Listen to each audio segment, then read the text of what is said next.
Vous écoutez Kadash, la méditation quotidienne de la parole de Dieu pour un peuple mis à part.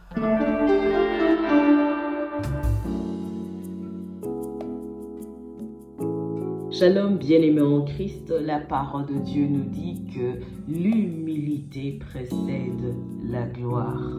C'est écrit dans Proverbe 15, le verset 3. Après le combat vient la victoire, n'est-ce pas? Quand tu es dans le combat, tu as l'air d'être humilié.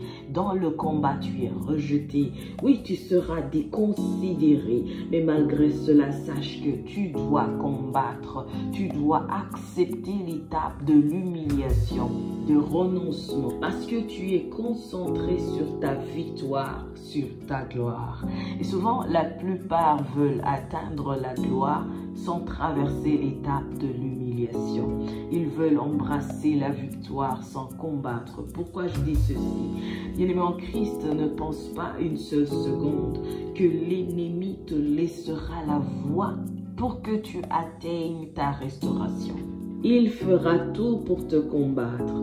Tu veux occuper le territoire qu'il a occupé durant des années dans ta vie et dans ta famille. Penses-tu qu'il te laissera juste récupérer? Non, il te combattra. Voilà pourquoi aujourd'hui tu dois décider de t'engager à Christ à 100%. Sois engagé totalement à Christ. Donne ta vie entièrement à Jésus. Tu dois vérifier aujourd'hui tous les coins de ton cœur.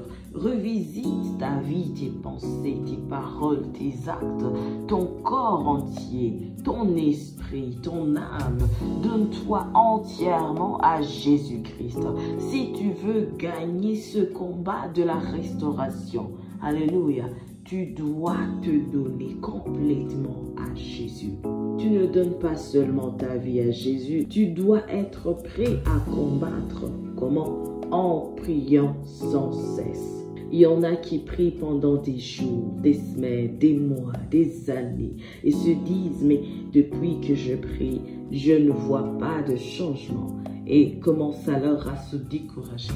Bien-aimé en Christ, aujourd'hui, tu vas demander à Dieu une grâce spéciale appelée l'endurance. Tu dois aimer la prière, non pour les résultats, mais parce que principalement, c'est ton meilleur moyen de communiquer avec Dieu. Tu vas te dire désormais, je vais demeurer dans la présence de Dieu. Je continuerai de prier, je continuerai de croire en Dieu. Je continuerai d'obéir à Dieu avec ou sans résultat. Car c'est Dieu qui est mon libérateur. C'est lui qui restaure ma vie. C'est lui qui restaure ma famille. Il est écrit dans Néhémie, chapitre 2, le verset 17. Venez, rebâtissons la muraille de Jérusalem et nous ne serons plus dans l'opprobre. Comme Néhémie et ses amis, tu vas te lever aujourd'hui dans la foi et dans la prière et tu vas rebâtir ta vie avec l'aide du Saint-Esprit. Tu ne seras plus dans l'opprobre au nom de Jésus-Christ. Amen. Sois richement béni. Shalom. Vous écoutiez Kadash, présenté par Marie-Claire. À bientôt.